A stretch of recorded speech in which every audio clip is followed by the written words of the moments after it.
Dozens of pro-Palestinian protesters were arrested Thursday after briefly disrupting Macy's Thanksgiving Day parade in New York by pinning them against the sidewalk of parade route in Manhattan. According to police, Choose Your Plan ArrowRight, the New York Police Department arrested 34 people who were disrupting celebration at various points in parade.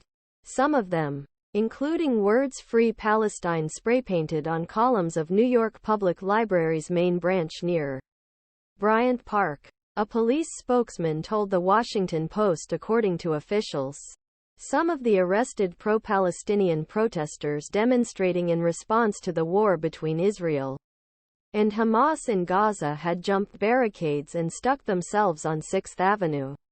Many wore white jumpsuits covered in fake blood and emblazoned with words like colonialism and consumerism. As the Minions balloon passed, protesters held Palestinian flags and signs reading "Genocide then, Genocide now." Others carried similar banners along the parade route as a McDonald's car carrying Grimace looked on.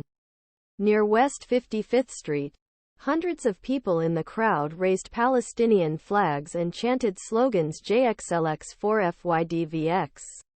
Lux Magazine November 23, 2023. Protesters blocked the Macy's Thanksgiving Day parade and hold the street. No celebrating the genocide of America's indigenous people. No financing genocide in Palestine. IH0MLLRVDT. Tracy Rosenthal November 23, 2023. Police told the Post that 30 of the protesters were issued summonses for trespassing. 4 others were charged with resisting arrest, obstructing government administration, trespassing and disorderly conduct related to vandalism at the New York Public Library.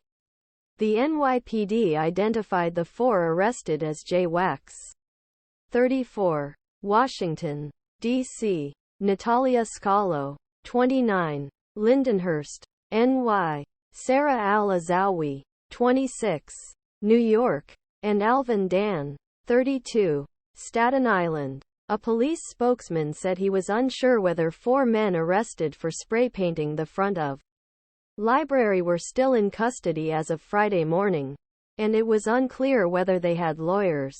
New York Public Library spokeswoman Jennifer Fermino told the Post on Friday that she strongly supports right protest but that damage to the building would be costly due budget cuts in library system.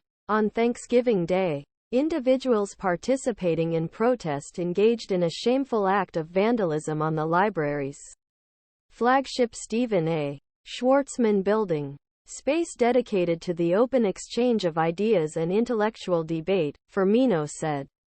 This comes at a time when city libraries are facing severe budget cuts that leave us unable to maintain our current level of service. And this vandalism will be costly to repair.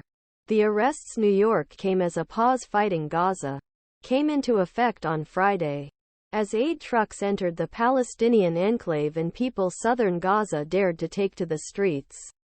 After weeks of fighting and Israeli airstrikes, the first reprieve in 7-week war is part an agreement between Israel and Hamas on Friday.